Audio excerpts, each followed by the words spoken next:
So, I mean, for me, I found success and I had success with IVF.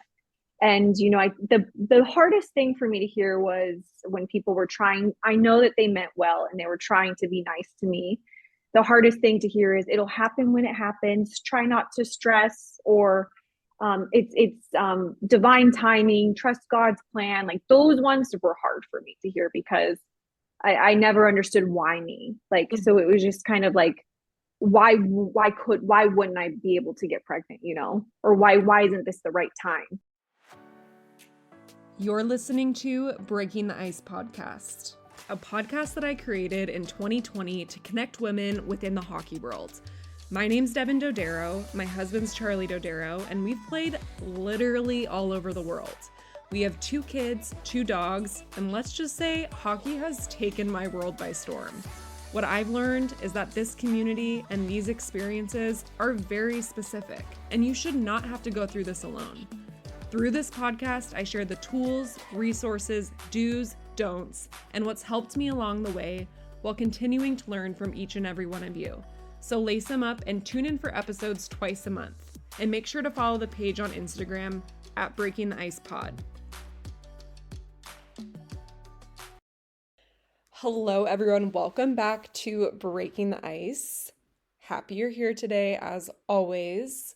If you are new here, this is a podcast that I created for wives and girlfriends of professional hockey players, and also wives and girlfriends of coaches, professional hockey players, or people that are just simply interested in the lifestyle. And this podcast and this platform have completely transformed my life and this experience in this hockey world. It's a very tight-knit community. We all lean on each other so very much.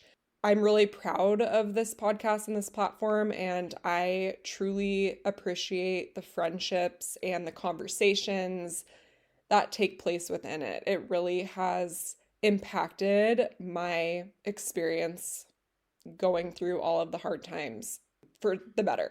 For those that might not know me, my name is Devin. I always just like to reintroduce myself every so often. My husband plays professional hockey in Europe. We have been pretty much all over the world. We played in North America for several seasons, and then when we came over to Europe, we've been in Sweden, Austria, France, and now we are in Ljubljana, Slovenia. Next season is TBD. Our season here ends in a couple short weeks, and I will be flying back to Idaho, where we live in the off season with my 2 children, my 2 dogs. Pray for us all. Every Sunday, if you follow my Instagram page, we do a community check-in, and these community check-ins give me life.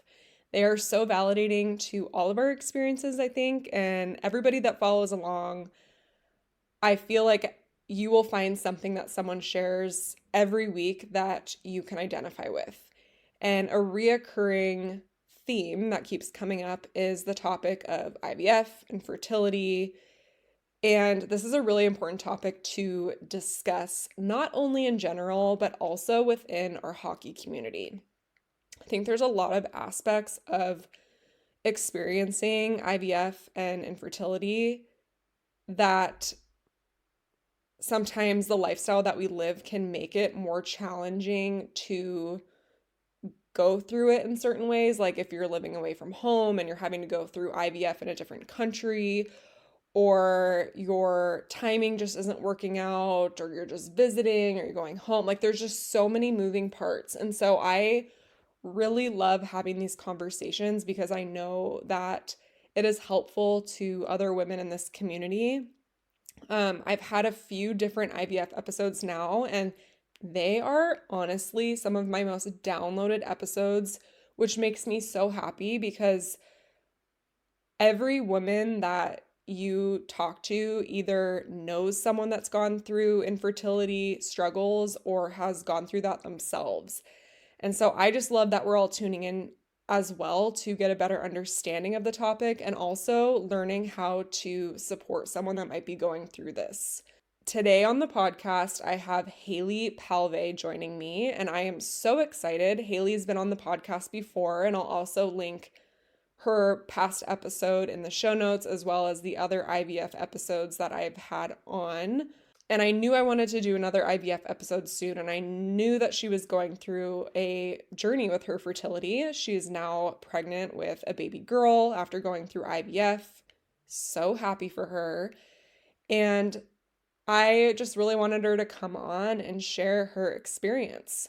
Many, many moons ago, Haley and her identical twin sister were on The Bachelor, and she has built this platform on social media over the years, and I truly admire her for sharing about her fertility journey and her struggles on her platform, because it really helps other people feel less alone in these struggles. So Haley, thank you so much for coming on Breaking the Ice and just being so open and so vulnerable. And we also had a lot of laughs, and it was just a really great conversation, great episode. And I know that you guys will love it. I know I say you guys are going to love it every time, but it's just so true. Every guest is so amazing. I am just honored for everyone that comes on the podcast that they're just taking time out of their busy schedules to join me in conversation. So if you are listening to the podcast today, I would love you to share it to your story. Again, this is just such an easy, free way to support this community, this podcast, allowing other people to find and listen to episodes. So thank you for being here. Thank you for the continuous support. It's what keeps me going. It's what keeps me recording and just sharing with this community.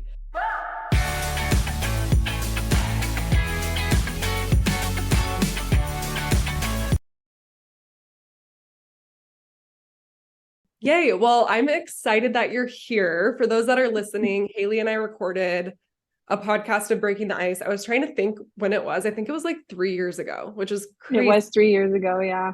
Yeah. And my gosh, time flies. But we've just kind of stayed in touch, and I've loved following your journey through hockey life and now your journey to becoming pregnant with baby girl, which we're obviously going to get into all of that today. So anyway, welcome. And I'm excited that you're here. Thank you. Yeah, thanks for having me. I'm excited. It's been so long. I know. Well, for those that might not know about you, I'd love for you to just give like a little intro about yourself, your husband, what's going on with you guys, where you're at in the world right now. Oh my gosh, I haven't introduced myself in so long. Okay, my name is Haley Palve. I'm 31 years old. My husband is currently playing hockey in Finland. He's Finnish, so we're in like his home country. And we were in Sweden last year. So Finland and Sweden are very similar to me. Like they feel like the same country basically. And I hope I don't offend anybody when I say that, like Swedish people or Finnish people, but as an American, it feels very similar for me. So yeah. Yes. And you guys you've been over there longer this season more than any other seasons, right? Like for an extended period of time. Yeah, I usually will come like for like 3 months, and then I'll travel back home, and then I come for 3 months, and then I'll travel back home. But last year I stayed the longest because we were in the midst of trying to naturally get pregnant. So I stayed for quite a long time last season. And this season is really short actually, because I'm only here for my second trimester because I need to get back home before I hit my third trimester, because my doctors want me back because I'm considered high risk from IVF. I think I've told you this before, but the IVF episodes that I've done have been some of the most downloaded episodes of all of my podcasts. Yeah. And I guess I was just naive to the fact that that would happen. And I was just, it really showed me that this community really needs that to be talked about, because I think with hockey, especially, there's like a whole nother element and layer added on to if you are going through IVF, like there's just so many moving parts that you have to consider. And like you said, like you had to stay longer last season because you guys were trying to conceive naturally. Plus, you guys being separated for certain parts of that journey. So I kind of want to start back at the beginning, and just kind of start off talking about like when you guys first started trying to conceive up until like when you started to realize like, oh, there might be a problem here. Like there might be something going on that's preventing this happening. So I think when we first met each other, we were a little bit older. And then we got married and Ola was 30 and I was 29. And we both knew we wanted a family. So I think we got the question a lot of like when we want to have kids and when we want to start trying. And we had discussed that we were going to start trying after we got married. And I think I didn't want to put too much pressure on it. So I always would just tell people, oh, it'll happen when it happens, or like, we'll see what happens, but we're not in a rush or whatever. And at the time, like, seriously, we weren't in a rush. Like, I just wanted to obviously see what was going to happen. And so after our wedding, I think we tried that following month. And then he went to Sweden in August. And we started trying like immediately after that, and a month after month it just wasn't happening. And I think it was 10 months of trying to conceive. I came back home for my sister's baby shower and I was like, I need to get checked, like there's something wrong. I just had this gut feeling that something was wrong. Take all the water breaks you need. If you have to I'm go to the super bathroom, out of breath. if you have to pee, like go. Yeah, so I think you never think it's going to be you. You never think it's going to happen to you. I've had super consistent, regular periods. My ovulation was super consistent. I had been tracking it for a year prior to getting pregnant, and I never noticed that anything was wrong. My periods were not painful. I never had any indicators of like you could be infertile. But like I read this thing that like 1 in 8 couples struggle with infertility. So I mean, like if you think about a hockey team and all the girls like that are on the team, you line up 8 of those girls, one of those girls is going to have infertility problems. And that's a lot of girls, like that, or couples. I don't want to specifically say girls because sometimes it can be the male end, but for me it was my problem. Do you feel like you've experienced any like shame or guilt with that? Because I feel like I've heard that from people a lot. Oh my gosh. Like I'm usually a very positive, happy-go-lucky person. And I think when I was struggling with infertility, I was the closest to being depressed that like you could be. Like don't want to self-diagnose myself, but I was in a really dark place. And I was, I think the hardest part is Ola wants to be a dad. And I was like, oh my gosh, am I never going to be able to give this to him? Like it was one of those things. And you feel like as a woman, it should be the one thing that you should be able to do is get pregnant. Mm-hmm. Yeah, that's really, really hard. And Gotta breathe. To go through that month after month too, and just getting the same result, is I'm sure a very discouraging feeling. And something I also want to applaud you for is obviously you have a platform. You were on The Bachelor and you've built that over the years after that. And I really think it's amazing that you're sharing about this on your platform, and in the hard parts too, like you're really emotional in some of the videos. And I just think that is so great that you're spreading awareness about this and also normalizing it, because I do think a lot of people feel a lot of shame and guilt and like taboo, and they don't really realize that it's actually really common. Like I think every woman can say that they know someone that has struggled to get pregnant or has gone through IVF. So for sure. Thank you so much for that. I think I was really scared to start sharing because I would start like filming videos. And I think the first thing I posted was like a TikTok of like, because there was this like trending TikTok of like everyone announcing their pregnancy in 2023. And they're like, I guess it's my turn. And then there was a sound that's like, they went like, I guess it's my turn to share my announcement, but it was just like, no, a bunch of negative pregnancy tests.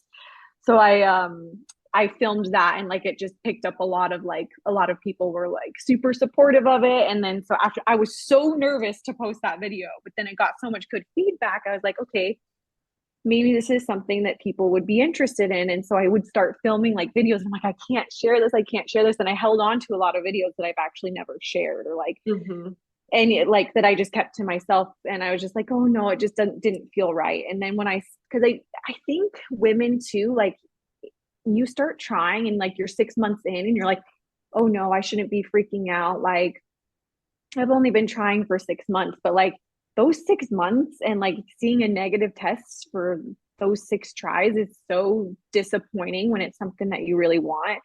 And so I don't think that there's like, whether you've been trying for 6 months or, 6 years, like it's still a disappointment and it's still sad. And, I think it's something that a lot of women struggle with. And I think another thing too that I want to point out is I think there's like this stigma, this like behind being infertile, that people are like, you just need to relax, like it'll happen. Like, but it's like it's a medical diagnosis. Like I've been diagnosed with infertility, like it's not just because I was so stressed or had all these like I was blocking it from coming in. Like no, like there's medical diagnosis like for being infertile. Mm-hmm. That must have been challenging too, like sharing on social media, because you are putting yourself out there to get feedback. I mean, that's like what social media is when you're an influencer, and like people probably giving you all of their opinions and feedback on like, and like what you said, like the toxic positivity. It's like, okay, I don't need to hear that like everything's going to be all right, because like I have a feeling that it's not. So I'm going to move forward and figure out what's going on. It's brave of you to put that out there, because again, when you're already in like a dark place, opening yourself up to receiving comments that could potentially like, set you over the edge, I guess, would be really hard. How did you handle comments from people? Were they mainly positive, or did you feel like you let sometimes it get to you? Gosh, I mean, like for the most part, I would say it's always been very positive. Like people just encouraging words or sweet, kind things, or like sharing their experience and their story and how it's been successful for them. But I mean, there's always those people that are like, oh, it's God's timing. When it's meant to be, it'll be. But it's like, why wouldn't God choose me? Like, why not me? Like, I feel like I would be a wonderful mother. So like, why isn't the timing right for me? So I think it's a really, that's a sensitive thing for people going through infertility. They're like, oh, well, when the timing's right, it's going to happen. But it's not something you think about before you are struggling with infertility. Like I probably have said some insensitive things to people trying to conceive, or like, when do you plan to have another baby? When do you want to get pregnant? Now I know better, like not to ask that. I know. And I think it's hard because people just want to make like conversation with you, but then they realize that like that can be really triggering when you are trying to have a baby and you're not getting the result that you want. When you guys realized that like, okay, something's off here, what were the steps that you took to start to figure out what was going on? The first thing I did is once I came home from Sweden, I went to a fertility clinic and I got a bunch of testing done, just like super basic. I got my blood drawn. I had an ultrasound, and I think that was kind of just like the first step, and immediately came back with low ovarian reserve. So that was like the first kind of sign that like it might be more difficult for me to get pregnant. Does that mean that I could never get pregnant on my own? No. But it just would make it harder. So they were like, the average female takes about 6 months to a year to get pregnant. And they said with low ovarian reserve, it could take double. It could take it could be 2, 3, 4 years before you get pregnant on your own. So I was just like, okay, well, I'm not waiting. No. I didn't want to wait. But then I also got diagnosed with a blocked fallopian tube. So one of my fallopian tubes just is blocked. And so the egg can't travel through to be fertilized or like implant or anything. So that was another sign that it might take a little longer for me to get pregnant. And I also had a polyp inside my womb that I had to get removed. So that could have been causing like implantation failure. So there was a kind of like, at least when I went and got my fertility testing, like I came back with reasons why it might not be working. And I know a lot of women don't get that luxury. It's like unexplained infertility, like there's no reason why you're not getting pregnant. So. Right. And how did you digest all of that? Like, how did you decide? Was it basically like, I don't want to wait this long. I want to go, start the IVF process? Or like, how did you gather the information? Did you talk to people? Did you research online? I think the first thing is I talked to my doctors, and they all recommend. I had 2 different doctors, and they both recommended IVF instead of going through like IUI, which is I don't even know what it is, like intrauterine insemination. It's a little more natural way to get pregnant. And by natural, you're still taking medications, you're still doing, but they just track your ovulation and your eggs, like when it's going to be released. And so I tried that at first because I wasn't ready for IVF. I was like, I was in denial. I was like, nope, I'm not doing IVF. That's where they inject like the sperm into you, right? And instead of Yeah. doing So it. they'll spin the sperm, they'll make sure it's like the strongest ones that survive. And then it's like a turkey baster basically. And they just inseminate the sperm as your egg is getting released. And so I tried that 2 times, but initially I was like, let's try 3 times. But my right ovary was always the dominant ovary, and that's where my fallopian tube is blocked. So I was just like, I could end up having ectopic pregnancies, which a lot of fertility clinics won't even do, like the IUIs with somebody with a blocked fallopian tube because of the risk of ectopic pregnancies, which is life threatening. So like I ended up trying it anyways, and there was no success. And then we were like, okay, well, do you want to try IVF? And I was like, I don't know. Like, it's something I really didn't want to do because it's very expensive, and all the medications that you have to be on. Like, I think I was like in denial that I had to do this to get pregnant. And so I think it, my husband and I, like, we went to San Diego, we took a little vacation, and we're like, what are we going to do? And so I think on that trip, we just kind of got clarity, peace of mind that like, we're going to do IVF. And it was kind of the best route because he was leaving. Like, I can't get pregnant without him. Right. So Right. I think the best thing to do was to do IVF. And so after that trip, I came home and I started IVF, and I feel very lucky that it worked on the first time. How long was he there for before he had to take off to go overseas? So he was there for all of the IUIs, and then we froze some of his sperm just in case he wasn't going to be there for the IVF because we were cutting it real close. So we froze some samples just to have backups. And then in case I had to go through IVF again, because a lot of women not ending up with any eggs or any embryos after they go through it. So we just wanted to have some backup. So we froze some of his sperm, and then, but he was able to give fresh sperm for our IVF, which I'm very thankful for. And then he left before I even when I did my embryo transfer, he wasn't even here. Like, he had to go back already. So I did a lot of most of my injections and stuff on my own. Yeah. And he was there for, because you have videos of him like helping you and stuff with some of the injections. So he was there for a little bit, and then when they Yeah, actually, he was there for my egg retrieval. okay. And then when you Yeah. actually did is it called a transfer? Then Yeah. he So when we wasn't did the there. frozen embryo transfer, he wasn't there. Yeah. Okay. Was your sister able to be with you? Yes. My sister goes to Sweden for the summer. So it's like funny, our schedules are opposite. So she goes to Europe for the summertime, and she got back home like I think 3 days before my embryo transfer. So she was able to be there for that. So I did a lot of the injections all by myself. If you were to say anything about IVF that you didn't know or that you think would be helpful for someone to know about the process, what would it be? Like anything that comes to mind? I think into it, I was very intimidated with all the injections that you have to do, with all the needles. So I was very hesitant to do it because I was really scared. But I think overall, looking back on it, obviously it was worth it. I'm carrying my beautiful baby girl.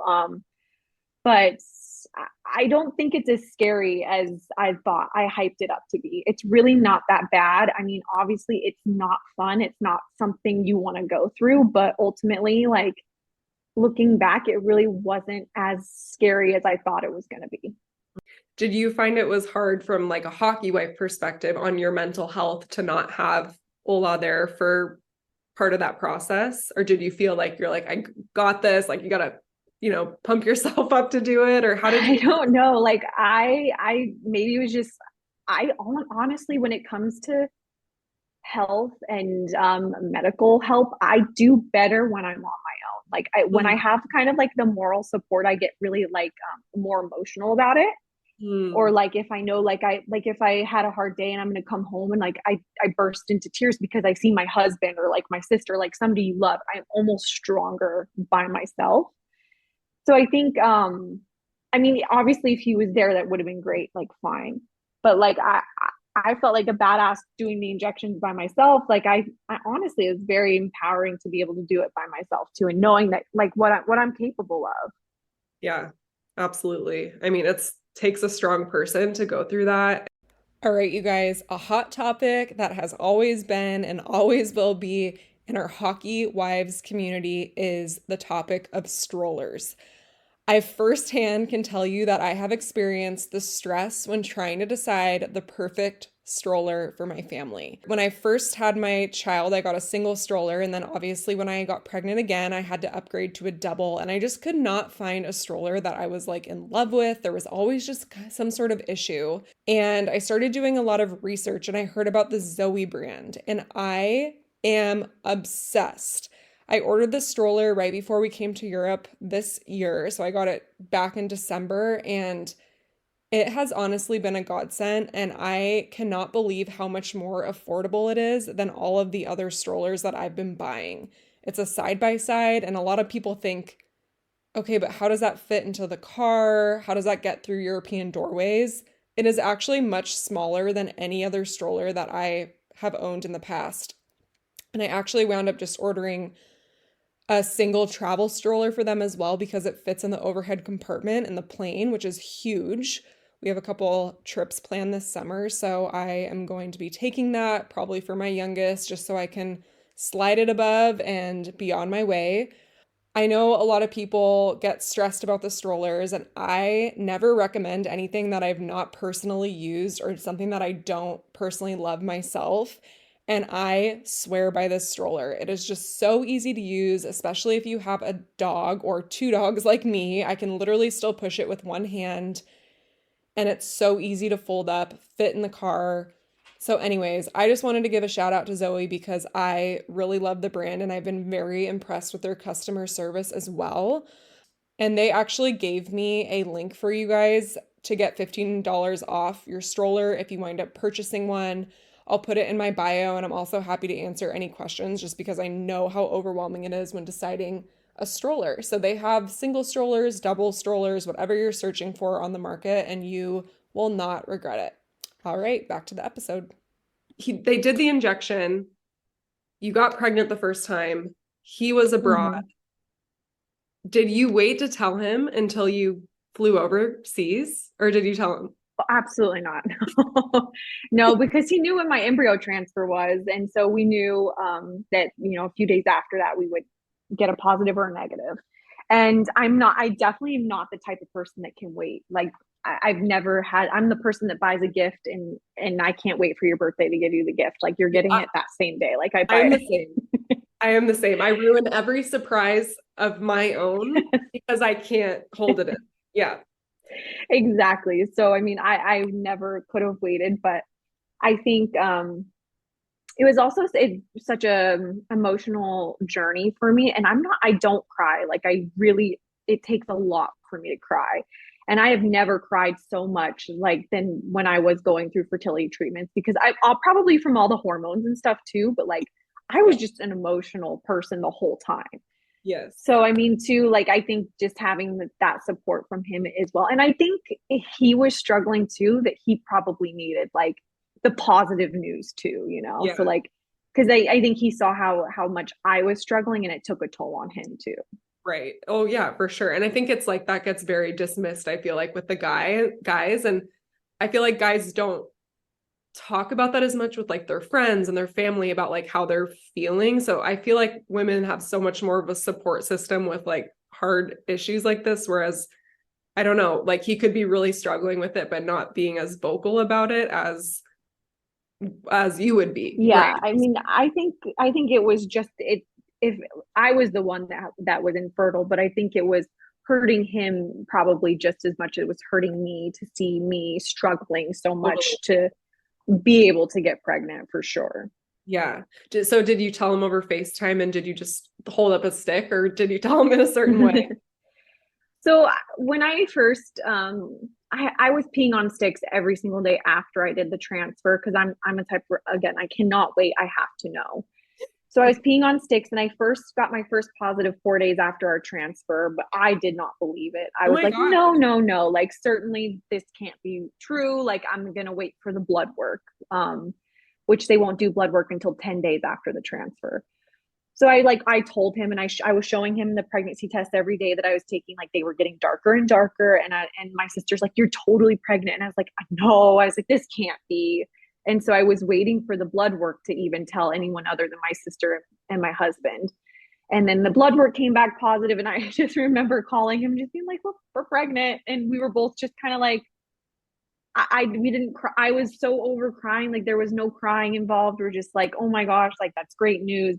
But I was also very cautious, like remained cautiously hopeful, because you still have to do the ultrasound, make sure that the sac is there. Like there were still so many other steps that we had to take to like confirm that this was like a real pregnancy. And like I said, like I've said on my Instagram before, like I thought at 12 weeks I was going to feel great and like be super positive and happy. But then at 15 weeks, I was still like, oh, I don't know, this can't be real. And like now I'm 25 weeks and it's definitely, I have a belly now and it's like, it's starting to feel real. Like I'm going to have this baby.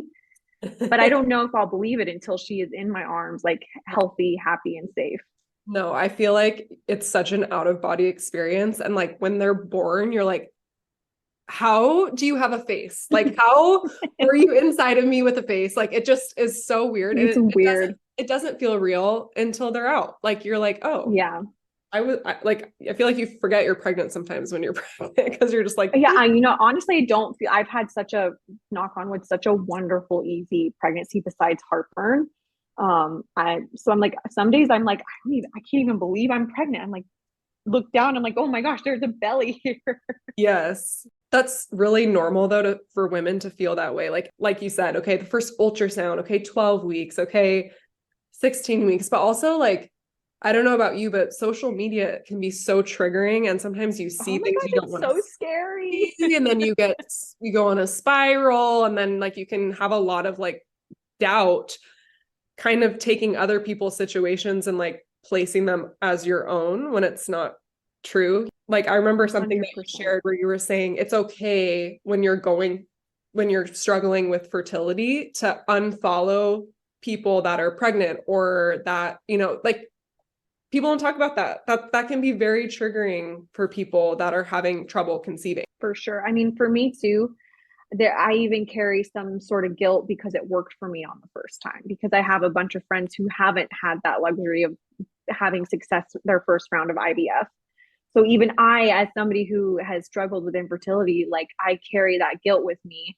And I know that there's other women who like get pregnant naturally and they're scared to tell people who are, struggling with infertility, or they're scared to announce it because they don't want to hurt people's feelings. So I mean, I definitely think that's also hard thing to navigate. But I've had to block like a few words off of my Instagram or my TikTok because I don't want to see the negative videos, because I'm really trying to stay in such a positive like headspace during it all. So like even like with birth stuff or like babies, like I there's like certain words I have to block. Oh, girl, I know. I know. And then when you watch like 10 seconds of a video, Yeah, and then it all pops up. it all pops up. And then yeah, For it's sure. the worst thing ever. And then you convince yourself, is this like a sign or something? And it's not, it's the algorithm. Yeah. But yeah, it can be For sure. triggering as hell. Yeah, Um, I mean, like I'll post like positive affirmations on my Instagram, like reels or something, just like because sometimes I'll yeah. see something negative. I'm like, oh my gosh, I need to put positive stuff out there. Yes. One question that a few people submitted was, what is a way that you can support someone that's going through IVF? And I would love for you to elaborate on this as much as possible, because I think sometimes people don't know what to say or what to do. They feel like they're going to say the wrong thing. 100%. Everybody is so different, and everybody's story is different. So I mean, for me, I found success and I had success with IVF. And the hardest thing for me to hear was when people were trying. I know that they meant well and they were trying to be nice to me.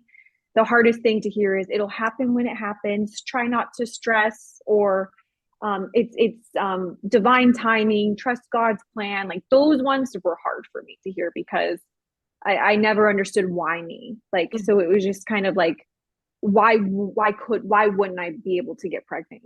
Or why isn't this the right time? So I think kind of steering away from comments like that, that's probably a good start to support somebody like going through infertility, Yeah. at least words wise.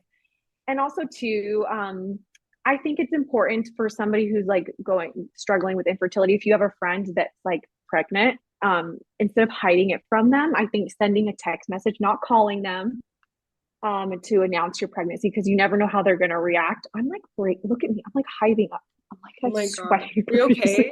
You need to get Mhm. anything?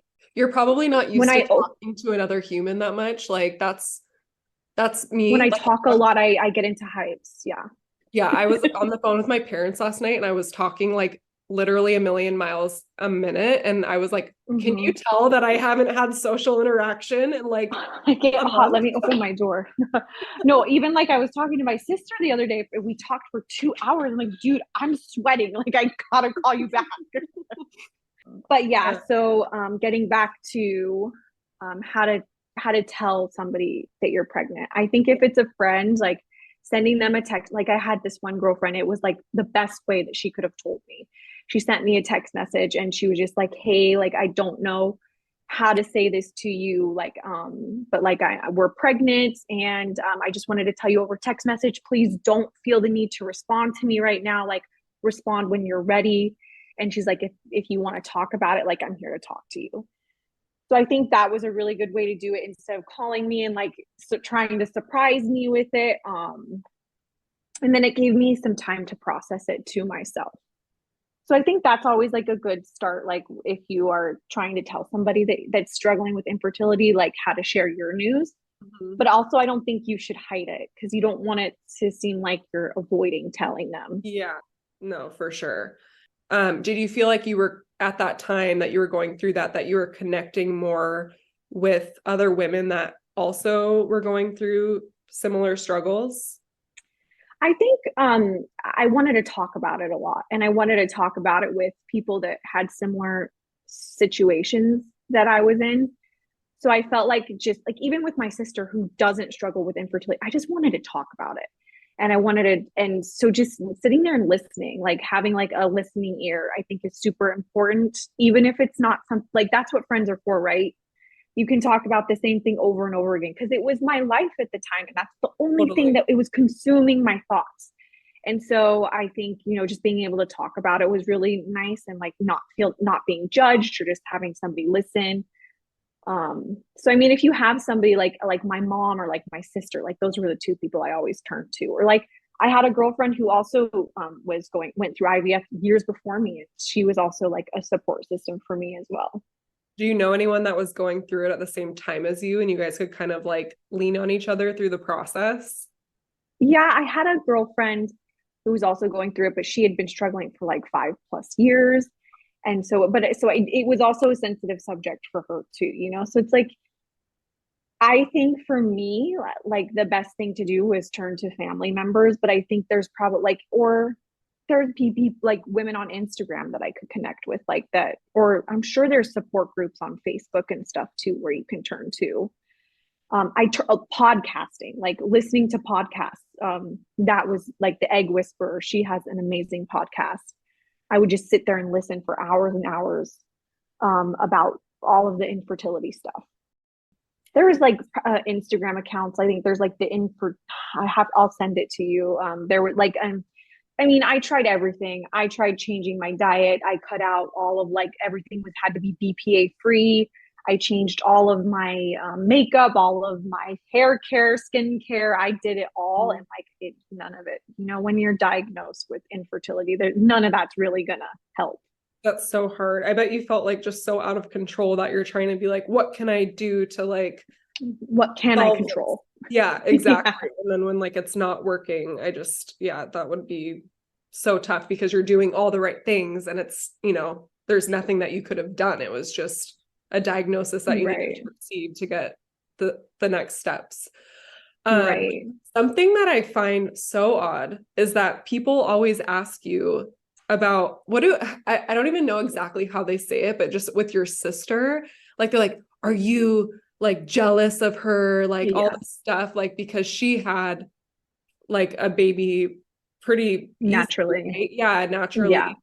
And it's something that you always like reshare on your stories when people ask you questions and you're like, no, I'm not, like, I love my nephew. And I don't know, it's like, it's not worded like that. You probably know what I'm talking Yeah. about. But Well, here's the thing. I yeah, think no matter how you get pregnant, I think babies are such a blessing to this world. Like seriously, after everything I've been through, I've realized what a miracle it is to actually get pregnant and to conceive.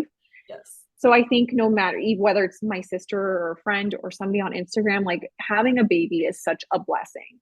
And it's hard to it's of course it hurts when whenever I remember I would wake up. There was one time I woke up and I think it was like a week in a row there was like a new pregnancy announcement, and it's really hard to see as somebody who really wants to be pregnant, but I'm not, and I know everybody is different, but I'm not mad, and I'm not like it's like I'm sad for myself, but I'm not Yeah. mad at my sister for being able to get pregnant naturally, Right. And like my nephew has been the light of my life, and he was helping me get through my infertility. Like he was such a positive little blessing in our lives, and like I loved being there, like to during the birth, during like his first 3 months of like I was there for like the first 3 months during the summers, like just to be there and watch my sister become a mom and watch him grow. So no, like it's so funny that people would think that I would be upset about that.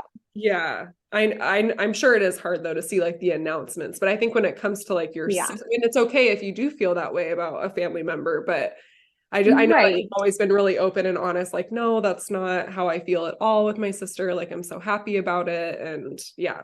Yeah, and I had a bunch of friends like get pregnant during that time of my infertility, and like I was thrilled for them. Like, was it hard to see like other people get pregnant and ask myself why couldn't it be me too, or why couldn't I be pregnant with all of them? Mhm. That was really hard for me to accept. But it was never like, oh, I'm so mad or I'm upset or like upset with them. Like it could never be upset with them. Yeah.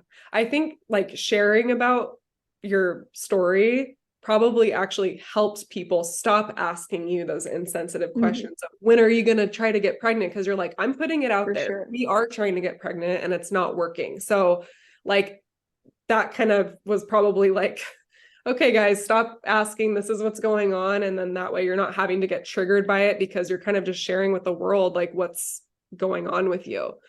Yeah, and I also didn't want people to feel sorry for me, but like that obviously you tend to feel sorry for people who are struggling, but like it was just like this, if this is my struggle in life, this is, I'm going to get through it no matter what. So I mean, I didn't want people to feel bad for me or like feel like they couldn't talk to me or tell me that they were getting pregnant also, so that was another thing that I think was tricky for people. They're like, how do you talk to somebody or tell somebody that you're pregnant, but like, or like talk about babies and stuff without feeling guilty, like around them, or if they're talking about their kids in front of me, like, no, like I love kids. And like, I know I process things differently than maybe some other people, like other people struggling with infertility do. But I was always trying to be positive about it.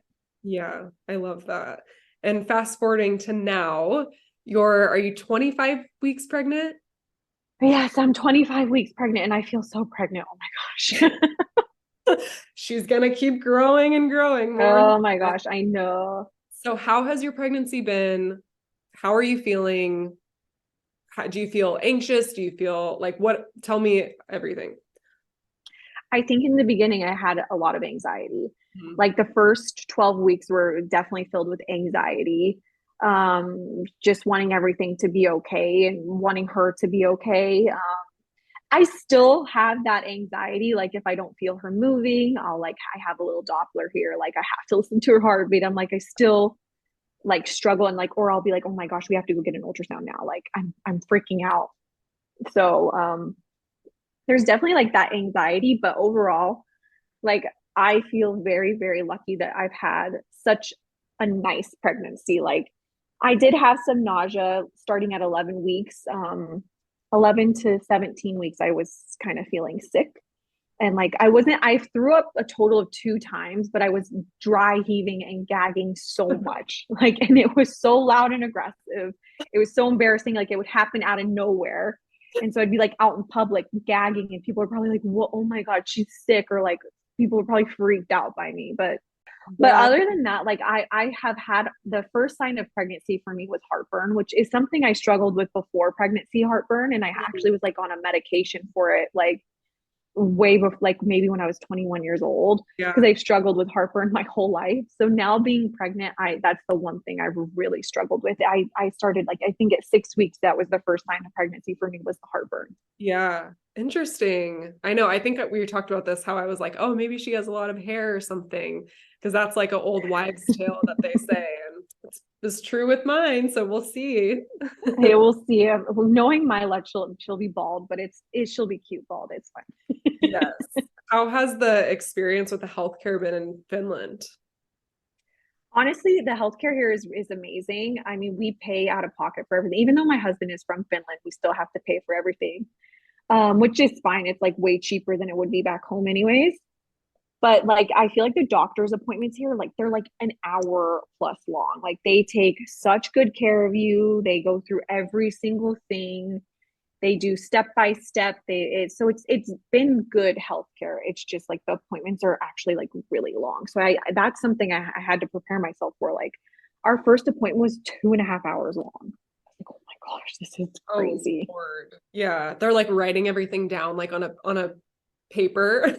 I feel They like had to go that's, through like all of my health history, all that stuff, and like yeah. they ask you how you're doing mentally, what you think about the pregnancy. Then they ask the husband how he's doing, what he thinks about the pregnancy, and all that stuff. So Interesting. it's a long appointment, the first one. But like the ultrasounds are like 40 minutes long. They like take their time on every ultrasound. That's nice. I know. I remember like, because I've obviously had both my kids abroad, but what's so different is in the US, you get like 2 ultrasounds throughout your whole pregnancy, from what I've heard. But in Europe, they do it every time, which is amazing. Which is so funny because I was considered high risk, I was getting lots of ultrasounds back home. So when I came here, they're like, "Oh, we only do 2 ultrasounds." Oh, So if you really? want to do more ultrasounds, you have to go to the private clinic. So we've been going to the private clinics Yeah. here anyways, because they're actually cheaper for us since we're paying out of pocket. So I can go whenever I want to get an ultrasound. Okay. Well, that's cool. I know. I Yeah. feel like a lot of people do that anyways too back home. Like they'll just go to like a third party, or you can do Right. the, will you do the 3D one to see like her? I am. Oh my God. When I get home, I'm gonna do the HD one at 28 weeks. So I'm really excited because I mean I am not the type of person. Again, I can't wait. I want to know what she's like. I want to kind of get an idea of what she's gonna look like. Yeah, you're so funny. You're just like me. I do. I'm like, I can't wait. I have to know the No gender patience. immediately, Yeah. early gender. Like I paid like some crazy amount to just find out at like 8 weeks what the gender of my child's gonna be. I have to Exactly. know.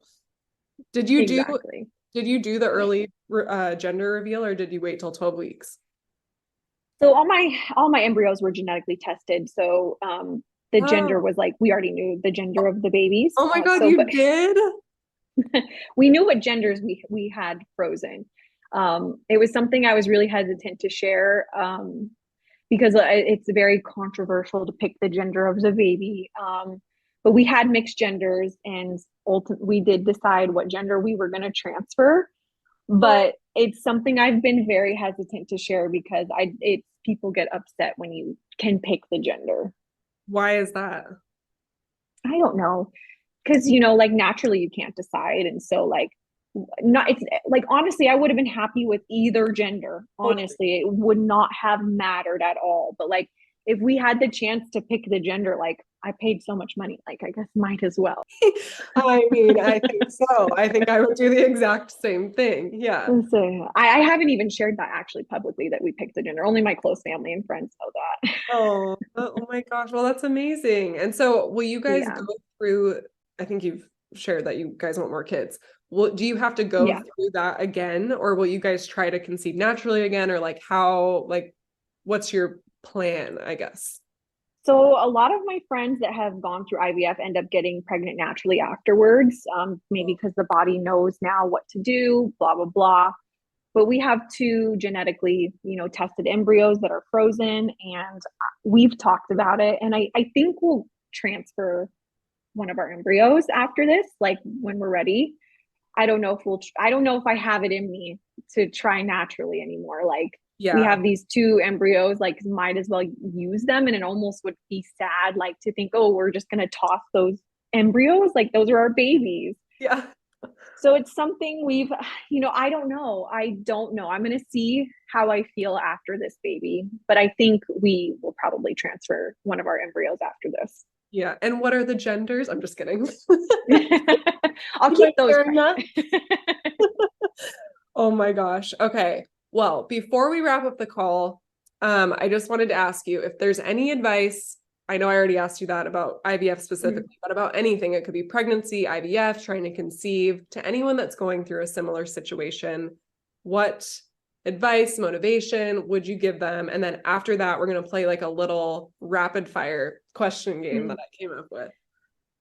I think my biggest piece of advice, which is something that I wish I could have told myself sooner, would be even if you're young and you want to be a mom or you want a family, like to have your fertility tested maybe before going into it, just so you can have, whether you need to start freezing your eggs, because I would have never guessed I had low ovarian reserve.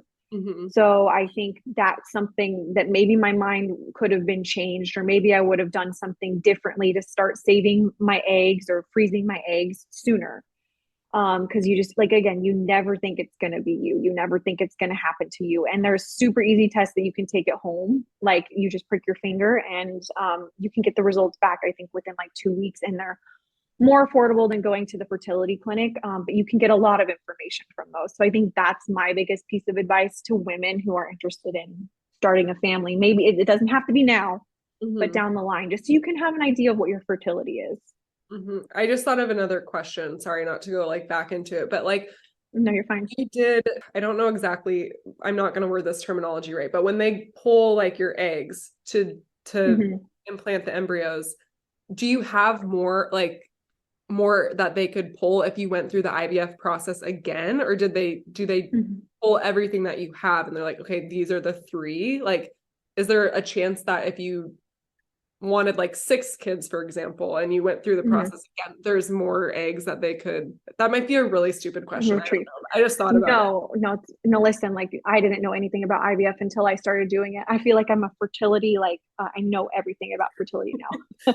But they did ask me after I did my embryo, after they retrieved my eggs, if I wanted to go ahead and next cycle do another one to start to store more eggs or embryos, because I had maybe, I think I had 8 mature eggs, and the chances of those getting fertilized and then going to PGT testing and making it were half. So maybe I would end up, that my doctor guessed that I would only end up with one good embryo, and I ended up with 3 good embryos. So they're like, do you want to stock up on some more?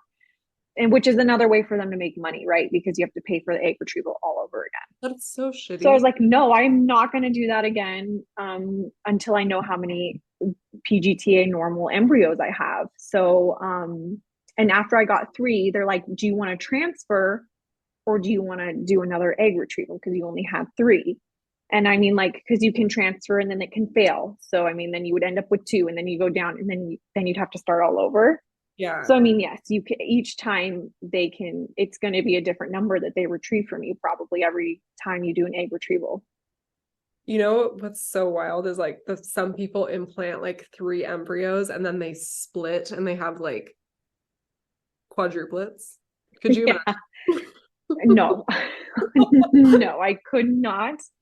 I was like, because they won't even transfer twins at my fertility clinic. Like they won't even transfer 2 embryos unless you've had multiple losses beforehand, because it's like, it just puts you at higher risk for, just a lot of different things. So they will only transfer 1 embryo at a time. Okay. That's, yeah. Well, yeah, I heard that even those can split too, right? Yeah, definitely. And I think that's probably more common because you're releasing multiple eggs in one cycle. And if they're inserting the sperm, like they can fertilize all the eggs that were released. So I think it's more common in IUI than it is IVF. Oh my gosh. And then your nephew and then your daughter will technically be half siblings because your sister are identical. Eh, yeah, technically, yeah. And if I took a DNA test, I would come back as my nephew's mom. That's insane. That is. I know it like it's not, I'm not his mother. Like my husband likes to remind me Let's like you are let's not his clarify, mom. guys. But like blood related, yeah, our kids will be like half siblings versus cousins. That's so wild. Oh my gosh. Okay, Yeah, we're gonna it play is crazy. a little rapid fire question game. You can elaborate if you want, but it's just like Mhm. I'm just gonna shoot them at you. Okay, biggest Okay, craving. what was that? Biggest craving. Pregnant. Oh gosh, anything sweet. Like I love like candy, anything sweet, like cinnamon rolls, cookies, candy. I have addiction to Oreos right now. Oreos and milk. Oh, big Oreo girl right here too. Yeah. Okay, you already answered some of these. I was gonna say, did you have a feeling if it was a boy or a girl? Stupid question, obviously you knew. But some people, like my neighbor did IVF and she was like, just put whatever one is like the Yeah, strongest one or whatever. So they mhm. didn't know. So they found out. So I didn't know if you knew or not. Okay, heartburn, no heartburn, you answered that. What are you most excited about for becoming a mom? I think literally everything. I think I'm most excited to meet her, of course, but my nephew's at this like stage right now where he kind of has a little bit of an attitude. And I always tell Ola, I'm like, I can't wait for our daughter to give you all the attitude. I think it's going to be so funny to see how he handles it. Yes. Little girls and dads are so sweet. Like it has changed my I husband. can't wait. It's the Yeah, I'm best. so excited to see him become a dad. Yeah. Okay, what are you the most nervous about becoming a mom? Oh, I'm nervous to give birth. That's for sure. Yeah. But I think I'm most nervous for the teenage phase, especially for girls with social media and stuff. I think that's what I'm most nervous for, honestly. 15 years down the road. Yeah. Yeah. What part of birth are you most nervous about? Just like the not knowing, Everything, pain? Because you saw your sister. everything. Yes, I watched her give birth. How was that for you? It was honestly, she had a very, very good birth, but it's traumatizing. Like I don't know if it's because we're twins and we're so close to each other, but it was so hard to watch somebody that you care so much go through that. Cause and I am in awe of women like after watching that. And you don't know until you know. Like No. until you witness it and experience it live, like I would have never guessed, like, or thought, like, it's truly amazing. Like, and so, but it's not that she had a bad experience. I'm just like, she had such a wonderful experience. I'm nervous for like, could it be me that has the bad experience, kind of? No. But birth is traumatic. Like it, I mean, it doesn't Yeah, necessarily have to be like a trauma, even if you have a good birth, but it's like traumatic. Like it yeah, takes a toll on your body. Your hormones are this. You don't know what's gonna yeah, happen. definitely. Will you have anyone in the room with you besides Ola? I'm gonna have Ola, my mom, and my sister, and then a doula probably. Oh, do you have one already? I have a meeting. She's the doula that worked with my sister, so I haven't worked with her yet because I've been over here, but I'm gonna work with her once I get back to Vegas. Oh, that'll be really great. What is your must-have pregnancy item that you can't live without? Candy. I don't have anything pregnancy. Yeah, I don't have any. I don't have like a pregnancy pillow. I don't have any You besides don't? my. No, but I'm gonna have one when I get back home. But here, it's just I'm only here for 3 months, so I didn't want to like buy all this stuff I'm gonna end up tossing because you know how it goes. You end up just tossing everything. So I don't have anything like pregnancy. So yeah, I guess candy. That's fair. That's a fair answer. Yeah. Okay, last one.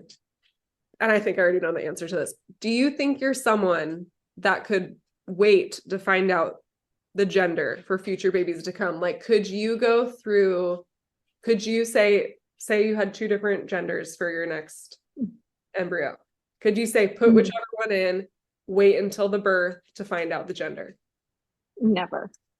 I will never be that person. I don't know how people do that. I seriously respect people who do that. Like that's so awesome. It's never gonna be me. Me neither. Well, on that note, thank you so much for coming on and sharing about your journey and fun little Thank game and you. your pregnancy. I'm so excited for you and can't wait to keep following along and can't wait to see her face and hear her name. I know. I can't wait. It's going to be the best. Yeah, thank you so much for having me. This was fun.